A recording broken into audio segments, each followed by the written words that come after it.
Panorama 95 apresenta Check-up no rádio.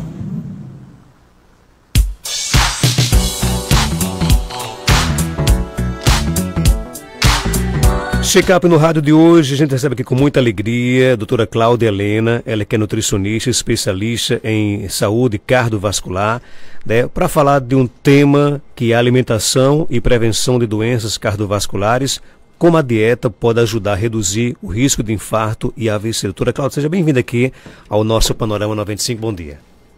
Bom dia, Marcos, é um prazer enorme estar aqui, né, já lhe disse isso. Geraldinho, bom dia, ouvintes. Bom, eu sou Cláudia, né, nutricionista, como o Marcos já falou. Eu me formei na Universidade Federal do Rio Grande do Norte, né, lá em Natal. Depois morei em São Paulo, me especializei, né, tive algumas especialidades. E depois voltamos para aplicar aqui na nossa terra os nossos conhecimentos. Né? Faço parte do IMA, do Instituto Médico Ameno, junto com os dois sócios fundadores, que é Dr. Wander e Dr. Sérgio, cardiologista, e já trabalho nessa área há 17 anos. Né? Então, que a gente vem aí fazendo esse trabalho com saúde cardiovascular, né? Na nutrição. E a dieta, ela pode realmente reduzir aí o risco de infarto e AVC? Olha, Marcos, sim, a resposta é sim. Né? As doenças cardiovasculares, elas são, né, hoje em dia, a maior causa de morte, já há muito tempo e ainda vai ser por muito tempo. Infelizmente, os estudos falam isso. Né? Mas a notícia boa é que a gente pode e deve fazer, né, muita coisa para evitar esses eventos, né, cardiovasculares, como principalmente infarto e AVC. Quais são os principais fatores de risco?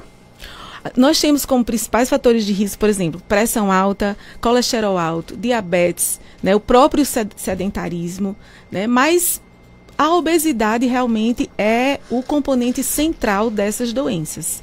Então, e principalmente porque elas trazem outras doenças juntos. Então, no momento que você tem a obesidade, você desenvolve a apneia do sono, a própria hipertensão, o próprio diabetes, né, o próprio colesterol alto devido a obesidade. Tanto que você vê que quando tem pessoas que quando fazem a cirurgia de redução de estômago e emagrecem, elas se curam de tudo. Quando, lógico, a doença é causada pela obesidade, não tem fator genético associado. Né? Então, daí você tira, né, realmente como a obesidade influencia nesses eventos cardiovasculares. Quais são os erros alimentares mais comuns, que até no dia a gente não consegue perceber, por exemplo? Olha, nossa, no consultório eu pego, né, todos os dias, praticamente, esses erros. Se eu fosse listar para você o principal, o baixo consumo de fibras na dieta, tá? Então, você veja que a gente precisa consumir em torno de 5 porções dia de frutas, legumes e vegetais. E a gente não consome, né? É de 0 a 2 gramas, a 2 porções, basicamente. Né? Então, o que seria isso? Você variar os vegetais amarelos, vegetais vermelhos, né? Porque aí você consome uma maior gama de micronutrientes e fibras, que é o que regula nosso corpo. Né? A fibra, ela tem uma propriedade importantíssima, ela não é absorvida pelo organismo, né? Porém, ela se mistura ao bolo alimentar, ela leva, por exemplo, gordura para as fezes junto com ela.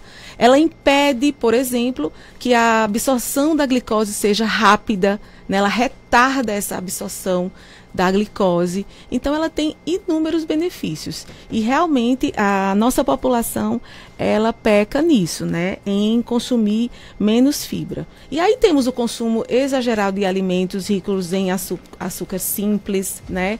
Em alimentos processados e multiprocessados, que a gente tem, né, realmente um consumo muito grande. As gorduras saturadas, que aumentam também o colesterol ruim, Então, a carne vermelha em excesso, né? Então, muitos pacientes chegam dizendo, olha, eu sou carnívoro, né? E eu fico tentando sempre perguntar, meu Deus, o que é isso? Carnívoro. Mas aí, realmente, por quê? Porque ele consome todos os dias carne vermelha, muitas vezes no café, almoço e jantar. Então, essas porções exageradas, como a gente diz, tudo demais, né? Realmente é veneno. A diferença entre o remédio e o veneno é a dose. E nesse contexto aí, a carne vermelha aqui a gente também exagera bastante. O álcool também é um fator que eu vejo, né, na nossa população, nos pacientes que nós atendemos da cardiologia e nutrição, que é um fator realmente que ele prevalece como um fator de risco. Por quê?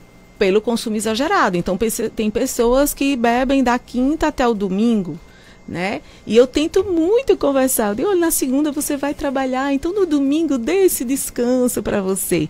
Mas tem pessoas que realmente a gente orienta, né, a ficar isento mesmo do álcool, né? O álcool e nutrição não combinam. Eu costumo muito falar isso, né? Porque ele atrapalha todo o funcionamento do fígado, vamos dizer assim, né? Em outras palavras, em linhas gerais. E o fígado é o órgão metabólico por excelência, tudo acontece lá, né? Falando no trato digestório. Então a gente precisa tratar ele muito bem, ter muito cuidado com ele, certo? E sem falar que o álcool, ele tem praticamente a caloria da gordura. Se você pensar que 1 grama de gordura fornece 9 calorias e 1 grama de álcool fornece 7 calorias, né? Então, ele contribui bastante, né, para obesidade, principalmente obesidade abdominal, que é a visceral, né, que ela fica, não é só aquela que está embaixo da pele, na epiderme, subcutânea, que a gente chama, ela entra para as vísceras, e isso é um fator de risco imenso, né, para evento cardiovascular também.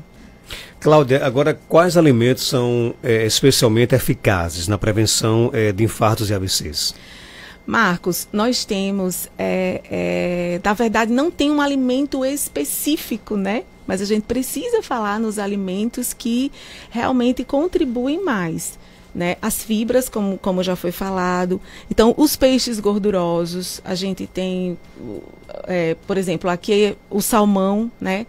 Agora, muitas vezes, pelo preço, as pessoas não conseguem consumir, mas temos também a sardinha, que, diga-se de passagem, é um dos alimentos que eu até chego a prescrever enlatado, o único, na verdade, porque os benefícios superam os malefícios do enlatado. Então, procurar sempre um que tenha uma lata que seja mais recente, né, envasadas mais recentemente, e tirar aquele óleo, tudo, e consumir. Mas o ideal mesmo é consumir a sardinha fresca, né? Se puder. E ela realmente tem um conteúdo de ômega 3, e tem outros, tarenque, mas que a gente não tem aqui. Você pode substituir, por exemplo, as carnes pela sardinha? Sim, sim.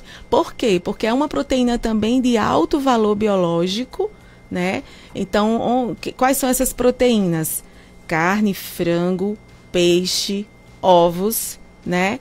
Leite e derivados. E carne, frango e peixe, eles praticamente têm a mesma quantidade de proteína, né? Só que quando você pega um peixe, por exemplo, a proteína tem maior digestibilidade, certo? E a qualidade da gordura dela também é excelente, né? Bem melhor do que a qualidade da gordura, por exemplo, da carne vermelha, né? Que hoje existe, né,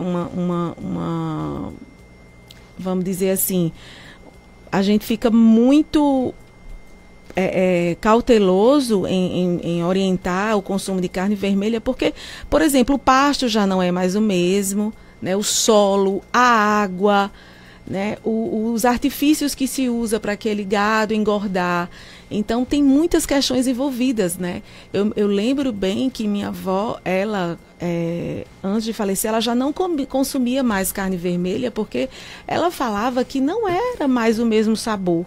Aquele sabor, aquele aroma, aquele cheiro da carne, né, de sol, que era realmente a carne de sol é o que predomina, né, não existia mais. Então, ela preferia não consumir mais, certo? Então, assim, é para ser radical, tirar, né? Não, mas o que a gente puder reduzir e substituir, né, por outra proteína, melhor, né? Porque eu digo muito, não só é tirar, tem gente que chega lá, olha, já não estou comendo isso, não estou comendo aquilo, não estou comendo isso, então acaba tirando tudo, você é capaz até de ficar desnutrido, né? Você tem obesidade e é desnutrido. Já ouviu falar, Marcos, nisso, né? Então, você sai tirando. Então, mais importante do que você tirar é você aprender, saber a substituir esses alimentos, né? E a consumir, né, nas porções ideais, né? O que faz o seu corpo funcionar mais e melhor. Existe a melhor dieta para emagrecer e, consequentemente, reduzir o risco de infarto e AVC? Olhe, a melhor dieta não existe. Existe aquela dieta, Marcos, que o paciente vai seguir. E vai seguir por mais tempo. Aquela que ele pode seguir. Entendeu? Que ele consegue seguir, vamos falar assim. Então, você veja quantas dietas a gente já ouviu falar ao longo do tempo, né? Dieta low carb, baixo carboidrato. Dieta high carb, alto carboidrato. Dietas veganas, né? Dietas, dieta do Mediterrâneo, por exemplo, que eu utilizo muito, né, no consultório, porque ela é realmente, nos estudos, ela é a mais indicada, né? Só que a gente acaba mudando, né? A gente acaba alterando, equilibrando ela para o nosso, né, meio aqui, porque não tem como, até os ingredientes, né, são diferentes, não tem como você nem comparar, mas a gente usa muito, né, a dieta mediterrânea, mas não é só ela. Né, eu costumo usar o que eu chamo para os pacientes a mediterrásia, que é a asiática, com a mediterrânea, que eu gosto muito também. Tem a dieta DASH, que é a dieta própria também pelos os consensos brasileiros de dislipidemia, de hipertensão, de aterosclerose. Né? A dieta DASH ela é própria, por exemplo, para a hipertensão. Né? E a mediterrásia, por exemplo, a gente pega da Ásia o quê? Os chás, o consumo de chás. Altamente terapêutico, né?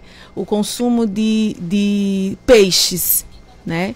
Que a gente também, eu por exemplo, se o paciente chega com uma porção de peixe por semana, vamos aumentar essa porção, né? Então a gente equilibra isso, certo? Então todas essas dietas, elas existem, elas estão aí. Só que a gente precisa ver, precisa saber qual, né, vai se adaptar melhor ao paciente. Agora, essas dietas populares, como Mediterrânea, né, DASH, no controle da saúde cardiovascular, realmente funciona? Faz a diferença? Marcos, só uma observação. Essas dietas DASH, Mediterrânea, não são populares. Elas são realmente recomendadas pelos consensos, né, pelos guidelines que a gente chama, né, dessas doenças, né, cardiovasculares.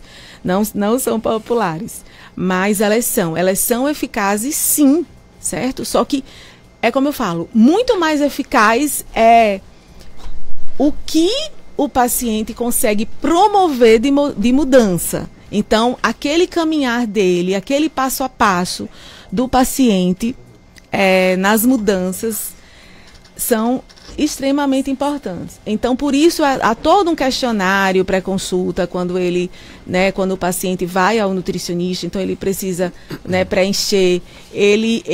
A gente faz questionamentos também lá na sala, porque a partir dali a gente consegue definir o que é o melhor, mas ali não é absoluto. Não, vai ser aquilo. Não, a gente faz um acompanhamento nutricional e vai mudando, né, ao longo do processo de tratamento. Então, a gente precisa ver o acompanhamento nutricional como um tratamento realmente que é eficaz. que é eficaz. Só que a mudança do comportamento alimentar, ela precisa de tempo.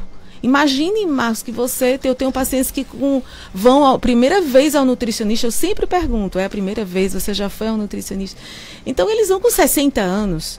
Tem pacientes que eu já recebi pacientes com 73 anos, eu acho que foi o máximo, que é a primeira vez que foi ao nutricionista.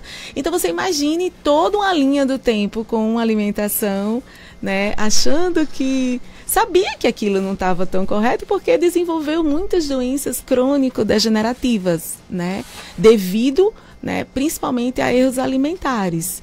Então, tá ali, o médico encaminhou muitas vezes, né, ou muitas vezes ouviu falar que eu já tinha experiência nessa área, então chega lá, né, para fazer esse tratamento. Então, é uma mudança também de comportamento, sabe, Marcos? Que é muito válido e a gente consegue um resultado muito positivo. Às vezes, os cardiologistas encaminham o paciente sem medicação. É fantástico isso, porque eu falo muito, né? Você pode evitar, de acordo com o estilo de vida que você desenvolver, né, que você conseguir mudar. Então, a gente não falou aqui ainda em sedentarismo, que é também um fator de risco, mas é tão falado já, né, que eu prefiro me deter mesmo à alimentação. Então, você passa a ser fisicamente ativo, né? Os seus exames ficam normais. Muitas vezes eles me chamam lá, Cláudia, aqui o paciente emagreceu, né? Lembrando que emagrecer não é perder peso na balança, emagrecer é perder gordura corporal, né? Muitas vezes você emagrece, faz uma dieta ali, só que aí você está perdendo massa muscular também, que não é interessante, né? Hoje já é uma doença, já tem CID, que é a perda de massa muscular, né? Já é descrito na literatura como realmente uma doença. Então, a população está envelhecendo e a gente quer que esse envelhecimento seja o mais saudável possível. Então, a gente luta realmente todos os dias para que isso aconteça. O consumo de gorduras é um tema muito polêmico, né? Existem gorduras saudáveis realmente que você pode incorporar na sua dieta? Sim, Marcos, existe. E elas são fundamentais. E além de existir as gorduras saudáveis, existe a gente precisa saber o equilíbrio entre essas gorduras. Você deve já ter ouvido falar no ômega 3, que é bem popular, né? Mas tem o ômega 6, o ômega 9, né? Então, existe, para quem tem dislipidemia, eu adequo muito isso, porque não pode ser também assim, né? De qualquer jeito. Tem que ter um equilíbrio entre essas gorduras. Então, no geral, as gorduras insaturadas, polissaturadas, são as melhores. Então, você substituir, por exemplo, os óleos canola. Pode ser o óleo que for, mas ele não é um óleo natural, ele é artificial, certo? Então, o azeite é o quê? É um óleo de azeitona feito, né, das oliveiras de azeitona, que ele é um óleo vegetal e que é mais puro. Então, você pega um azeite com uma acidez máxima de 5%, ele está próprio para o consumo, né? E aí também tem uma questão do azeite. O azeite vai se esquentar, ele satura. Não existe isso, né, de forma alguma. Até eu oriento você a usar o azeite extra virgem para o cozimento também. Porque você vai usar o mínimo possível, certo? Porque quando você usa aquele outro tipo de azeite, ele tem mais gordura saturada. Não tem a gordura, né, a melhor, né, que é a do azeite. Então pode usar, só não pode queimar, elevar a altas temperaturas. Isso aí a gente não faz, né, com alimento nenhum. O alho, por exemplo, que é um potente anti-inflamatório, reduz risco também, que a gente deve usar sempre. Você deve botar por último, dá só uma suada, que a gente fala na gastronomia. Quando ele ficar transparentezinho, você já coloca o alimento. O alho também a gente não deve deixar, né, ficar dourado, queimar, porque realmente ele perde as propriedades. E o azeite, quando você esquenta ele, né, uma temperatura muito alta, ninguém vai ficar com termômetro vendo temperatura, mas Mas não, é só realmente ligou ali, botou o azeite, já faz o refogadinho para não elevar altas temperaturas, porque os compostos anti-inflamatórios deles são voláteis, então eles vão realmente desaparecer. Então a gente quer, né, consumir o máximo, mas é bem melhor usar ele e usar na salada também um pouco. A gente também não deve exagerar, porque o azeite é uma gordura. Você pode substituir, por exemplo, o azeite, aliás, a manteiga pelo azeite na hora de fritar os ovos? Sim, deve fazer isso. Só lembrando que a gente precisa ter, né, panelas boas, porque hoje a gente tem muitos estudos relacionados, né, aos tipos de panela, né, que a gente usa.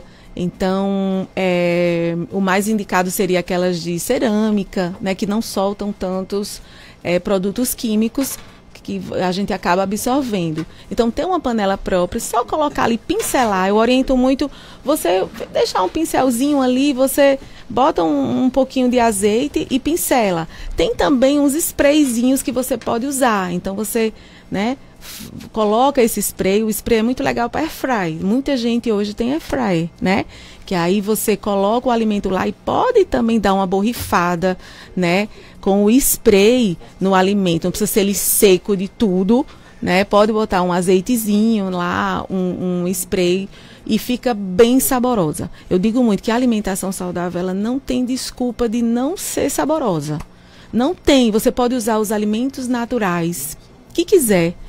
Você pode usar temperos, né, naturais. Então, não tem. E tudo você pode tornar saudável. Pode usar sal também? Pode. O sal você pode usar. Agora, é outra coisa que a gente precisa controlar, né? O sal de cozinha, você nem aguenta usar muito, né? O pior que eu acho é aquele sal que está embutido nos alimentos. Nos embutidos, né, nos processados. Quando você olha ali, a quantidade de sódio é altíssima, um biscoito, né? Então, ali um dos principais conservantes é o sal. Então, esse sal, sim, a gente deve evitar. Linguiça, salsicha, bacon, presunto. Então, todos os alimentos são insados. Às vezes o paciente chega, não, olha, eu não como sal, a comida é quase insossa. Mas aí, quando eu vou olhar, como linguiça várias vezes na semana, né? Salsicha hoje, as pessoas já têm reduzido muito o consumo, graças a Deus. Mas eu ainda vejo, eu fico sempre observando nos supermercados, quando eu vou, né? Quem está comprando aquilo, às vezes chega o paciente, ou chega um cliente lá e pega, me dê R$10 de mortadela. E aí eu fico com tanta vontade de dizer, compre o ovo, troque pelo ovo. Mas aí a gente, né? Eu gosto muito de observar. Então, chega também, me dê R$20 de salsicha. Mas aí essa prática realmente vem reduzindo, né? Mas a gente poderia facilmente substituir pelo ovo. E às vezes, quando eu vou na hora do almoço, eu vejo mais isso na hora do almoço. Mas aí a gente pode substituir facilmente pelo ovo, né? Legumes, verduras, né, que é outra coisa que a gente pensa, é muito cara a alimentação, né, saudável. Não é cara e não é sem gosto. A gente pode fazer uma alimentação saudável, equilibrada, saborosíssima, né, e num custo bom. Agora, claro, se você for, por exemplo, usar suplementos, né, coisas assim, que eu sou muito cautelosa com suplementos, né, eu só uso realmente quando o paciente, por exemplo, um paciente que tem uma hipertrigliceridemia, né, muito alta, realmente a gente é orientado a usar, por exemplo, ômega 3, né? Então, tratar o intestino, que hoje a gente sabe que o intestino é muito relacionado, né, a várias doenças. Então, a gente trata o intestino, então a gente precisa de alguns suplementos. O que é o suplemento? É quando o alimento ele não consegue, né, suprir aquilo. Então, você suplementa, né? Mas eu digo muito, esse suplemento não vai nem fazer efeito se você não tiver com a alimentação ali em equilíbrio. Até, Marcos, para as medicações fazerem o efeito potencial, você precisa ter os nutrientes, os macronutrientes e os micronutrientes ali em equilíbrio para aquela medicação fazer um efeito necessário. E a gente vê isso praticamente todos os dias no consultório, né? Você vai e os médicos vão reduzindo medicação. Tem pacientes que chegam a tomar 3 medicações para, por exemplo, pressão alta. E aí, quando você, né, vai emagrece, faz todo um tratamento, né, que muitas vezes é um tripé o tratamento, medicação, alimentação e exercício. Então, o paciente deixa de ser sedentário, passa a ser fisicamente ativo. E aí ele realmente consegue mudar. E muitas vezes fica com um medicamento só, né? Como eu falei antes, esses medicamentos, se for causa de genética, então ele precisa continuar. Se for um problema da obesidade, muitos param até de tomar medicação, né? Não é para parar sem ordem médica, pelo amor de Deus, que os médicos, né, têm essa queixa. Às vezes os pacientes param, não pode, tem só realmente com, né, a orientação do médico que está acompanhando. Você já falou sobre isso, mas o ouvinte pede aqui para que você fale um pouco sobre se você acha que os enlatados sardinha e atum fazem muito mal à saúde. Pronto, eu já falei exatamente. Como eu falei, sardinha e atum, os benefícios se sobrepõem aos malefícios, certo? Do enlatado. Eles vão ter muito sódio, né? Eles vão ter outros componentes químicos que vão estar ali para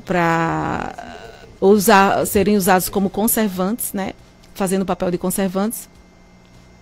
Porém, os benefícios que eles têm para a saúde, em termos de proteína, né, de gorduras boas, vale a pena, tá? Então, como eu falei, é a única coisa que eu prescrevo, mas com a ressalva de que, se puder comprar o fresco, a sardinha fresca, que a gente já encontra, né? A gente encontra aqui no mercado, aqui em Caicó. Eu digo muitos pacientes de fora, que tem pacientes, né, de São Bento, de São João, da redondeza, porque Caicó é um polo, né? Então, a gente tem pacientes dessa redondeza toda, e eu falo muito. A realidade daqui de Caicó, eu sei, porque eu vou todos os supermercados, eu oriento, mas de fora eu não sei muito. Mas assim, estando aqui, né, a gente consegue comprar a sardinha. Mas sim, a resposta é sim. Não fazem bem, pode consumir sim. Não em excesso, mas pode consumir sim. Qual é o melhor ovo para dieta, o caipira ou de granja? Pergunta o nosso ouvinte. Olha, é outro questionamento, né? É o seguinte, o ovo caipira, né, teoricamente, ele é mais saudável, certo? Do que o ovo de granja, que é produzido em larga escala, né? Tem uma produção maior, então essas galinhas elas precisam, né, colocar mais ovos, e aí eles usam, né, artifícios para que aumente essa produção. Enquanto o ovo de granja, de caipira, né, é aquele ovo que é produzido em menor escala, né, que é um ovo que é mais, vamos dizer assim, artesanal.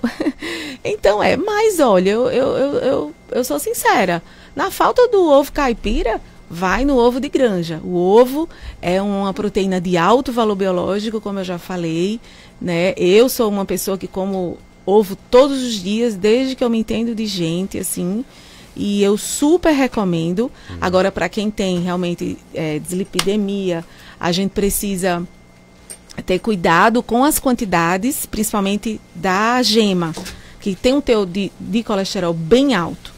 Certo? Só que assim, não é proibido de forma alguma. O colesterol de quem tem dislipidemia, apenas 30% é da alimentação. Então, os outros são fatores endógenos, é produção endógena de dentro da gente. Então, assim, o ovo realmente não vai fazer mal. A gente só precisa ajustar a essa quantidade de colesterol quando vê o panorama do dia alimentar dele. Você vai comer carne que tem mais colesterol, se ele vai comer, né, um frango que também tem. Então, só precisa ajustar isso. Mas granja e caipira, eu oriento os dois. Vai no que dá para consumir. Eu tá? também gosto muito, eu como ovos todos os dias, né? Eu até brinquei esses dias que o ovo aumentou de preço e diminuiu de tamanho, porque tá bem pequenininho os ovos, né? Tá super pequeno. Existe uma diferença do ovo vermelho pro ovo branco, não? Não, nenhuma. Nenhuma, né? Nenhuma. A gente pode escolher na hora qualquer um, né? Qualquer um. Agora só dá uma olhada, porque olha, às vezes eu pego assim, quando eu chego em casa eu não olhei direito, às vezes tem um papel, né? Um papelãozinho por cima, né? E aí quando você vê tem um ovo quebrado, né? Então esses ovos que estão rachados, quebrados, você joga logo fora, porque existe uma bactéria, né? A salmonela, que ela é muito, muito, muito patogênica, que a gente chama. Ela causa, né, muito mal. E ela está presente na casca do ovo. Mas aquele ovo quebrado prejudica os demais da bandeja, não? Não prejudica. Mas aí é bom a gente não consumir. E ao chegar em casa, o ideal é colocar aquele ovo na geladeira ou pode deixar ele fora da geladeira? Olha, eu falo muito isso. A nossa temperatura ambiente, Marcos, é como? Alta, né? Então, a gente precisa usar a geladeira, porque na geladeira os alimentos ficam ao abrigo da luz e do calor, né? Fica lá escurinho. E esses alimentos, né? Eles sofrem muita interferência do calor, né? Da temperatura e da luz. Por exemplo, esses fibras que eu oriento muito, psyllium, que é uma fibra maravilhosa também para quem tem, para evitar eventos cardiovasculares. O psyllium, você bota num vidrinho e bota na geladeira, né? Linhaça, chia, tudo que você for consumir que é perecível e que tem muito valor nutricional, vamos colocar na geladeira. Agora, o ovo também. Boa dica então, né? Deixa eu olha, quem não chora não mama, né? Acabei de ganhar aqui uma bandeja de ovo caipira, né? Vou agradecer aqui o nosso amigo Gregório Neto, vai mandar para mim uma bandeja de ovos 100% caipira. Coisa que boa, bacana, né? Tem ouvido conosco, bom dia. Marcos Danta e doutora, bom dia. Aqui é Divânia, do Frei Damião. É muito interessante sobre o que os animais comem, né? O que eles consomem. No caso da vaca, da cabra, né? Que eles vivem, eles se alimentam de capim, não é isso? Essa reflexão é bom que as pessoas pensassem, porque quando uma pessoa... Quando a gente jogamos lixo no meio ambiente, no solo, contaminando a comida que os animais comem e, consequentemente, nós vamos digerir isso também. Também vai fazer muito mal para a nossa saúde, né? Então, nós seres humanos, se querem viver uma vida saudável, tem que começar de saber de onde vem a carne que é isso, porque senão a gente vai acabar morrendo, ficando cada dia mais doente, porque a sujeira é muito grande no meio do tempo. Você concorda com o nosso ouvinte, doutora? Eu concordo demais. É Divânia, né? É Divânia. Prazer, Divânia. Olha, você tem toda a razão, né? E a gente precisa, sim, cuidar do ambiente, né? Principalmente por isso, porque a gente está consumindo, né, animais que se alimentam desse ambiente. Você foi muito, muito, muito feliz na sua colocação. Aí, na sua colocação, eu lembrei de uma coisa que a gente já sabe, já é sabido, né? Há um tempo já, que, como você falou, que os animais se alimentam, né, do capim, que o nosso intestino também do humano, ele gosta mais de planta do que de bicho. Então, mais uma vez o alerta para a gente aumentar esse consumo de vegetais, né, e frutas. Vegetais, legumes e verduras, né? Os legumes a gente, né, aqueles, a gente fala mais aqueles que precisam ser levados à cocção, ao cozimento. E as verduras cruas de preferência, higienizando bem, como deve ser. Então, deveria ser almoço e jantar, né? Então, tem várias formas de você consumir, não só, faz a salada ali. Não, você pode, né, fazer charutinhos, por exemplo. Né, você pega repolho roxo, por exemplo, que são excelentes para evitar doenças cardiovasculares, que eu uso muito, né, com pacientes com dislipidemias, enfim, com doenças cardiovasculares. Os alimentos roxos, né, são bons. Os alimentos vermelhos, as belres que a gente chama, lembrando que a gente tem belres aqui, né, não é só aquelas de fora da Europa, que a gente compra congelado, que eu também oriento, que compra congelado, blueberry, goji berry, amora, mirtilo. A gente tem nossas berries, que é jabuticaba, acerola, açaí, né? Lembrando que o açaí, ele não é aquele que a gente compra que já tem xarope de glicose e a gente ainda bota leite condensado, né? Várias coisas ali, várias coisinhas que deixam hipercalórico. O açaí já é uma fruta bem calórica, só que ela é incrível, ela é muito potente, né? E tem gente um que efeito bota anti-inflamatório. E ainda enche de outras Isso, coisas, né? Ovo Chocolate, maltine, né? leite condensado, né? Vai ali e faz... Primeiro que é difícil você ir no açaí aqui que tenha o sem açúcar, o zero, né? Existe, às vezes, o com adoçante já, né? Mas o sem nada, e as pessoas não gostam, né? Simplesmente não gostam dele sem nada, gostam dele daquele jeito. Então, às vezes eu oriento até a polpa, sabe, Marcos? Você pegar a polpa e fazer ali um creminho de açaí também. Ele é um potente antioxidante, tem muitos componentes antioxidantes. Tem muitas perguntas aqui no nosso WhatsApp, o nosso tempo estourou, infelizmente, né? Ai, também que tem muitas pena. pessoas aqui mandando aqui um abraço, nossa querida Suerda Medeiros, né? Ai, um abraço, Suerda, um Lhe abraço. adora demais, né? Até mandou para cá uma hora aqui Ô, rapidinho. Marcos Dantas, bom dia, Cláudia Helena, doutora Cláudia Helena, minha nutricionista, uma pessoa que tem uma visão não só da sua profissão, mas também do paciente, né? Ela consegue enxergar o olhar do paciente sobre a comida, sobre a dificuldade de perder peso, as suas particularidades. Então, assim, só passando para dizer que a entrevista foi maravilhosa e que realmente, doutora Cláudia, quem faz acompanhamento, né, com você, sabe que você respeita tudo que a pessoa gosta de comer e a pessoa consegue emagrecer. Eu costumo dizer que eu só consigo emagrecer quando a doutora Cláudia Helena cuida de mim, porque eu sou um tanto quanto indisciplinada, mas com ela a gente se sente estimulada. Parabéns pelo seu trabalho. Parabéns, Marcos, aí por essa entrevista. Gostei muito. Quer dizer que foi você que colocou o Suerda Medeiros nos eixos, então, né? Eu tento ajudar.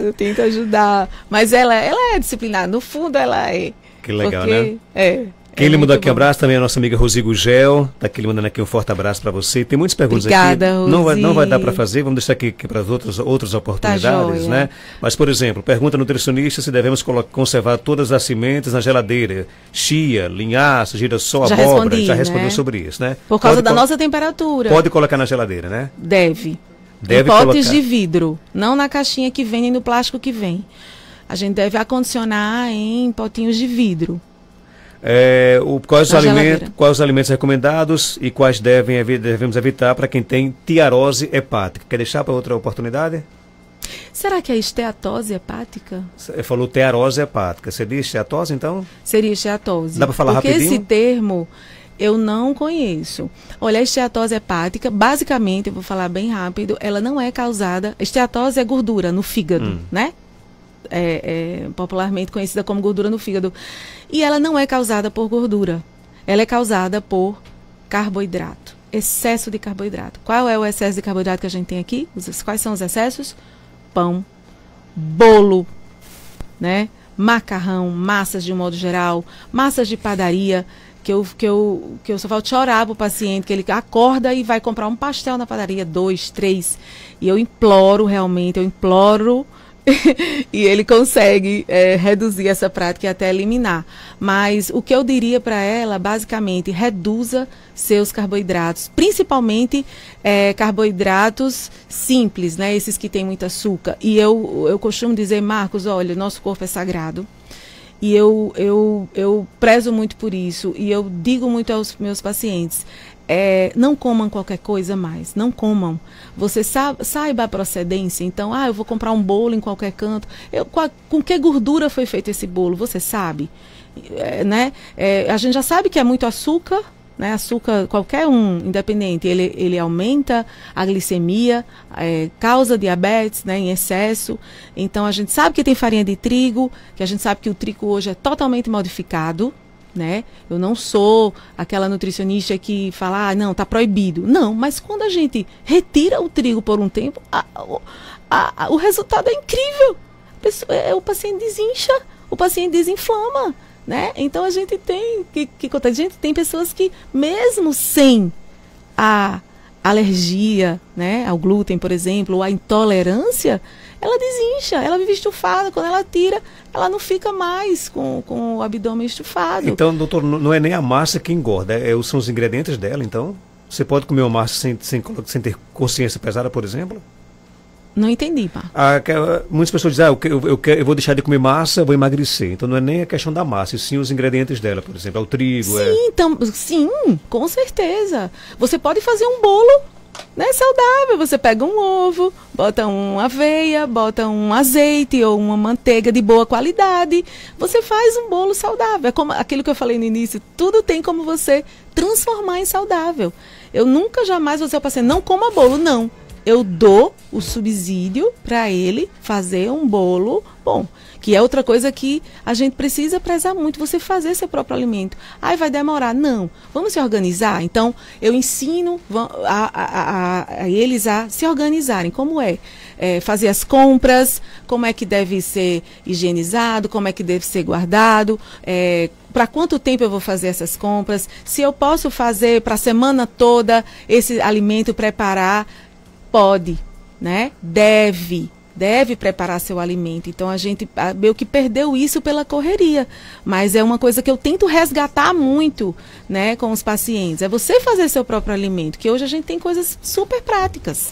Que bom. Cláudia Helena é nutricionista especializada em saúde cardiovascular. Atende no Instituto Ameno, que fica no mesmo endereço da Clínica São José, Rua Terezinha Leite, 1883, bairro Peneda, aqui em Caicó. Telefone 84994310681. Obrigado por sua participação. Volte sempre aqui no nosso programa. Marcos, muito obrigada também. E agradecer a Suerda pelas palavras, né, que eu acabei não agradecendo. E a você também pela, né, ótima companhia aqui na entrevista. Muito obrigada. E eu volto já após nosso intervalo comercial para falar.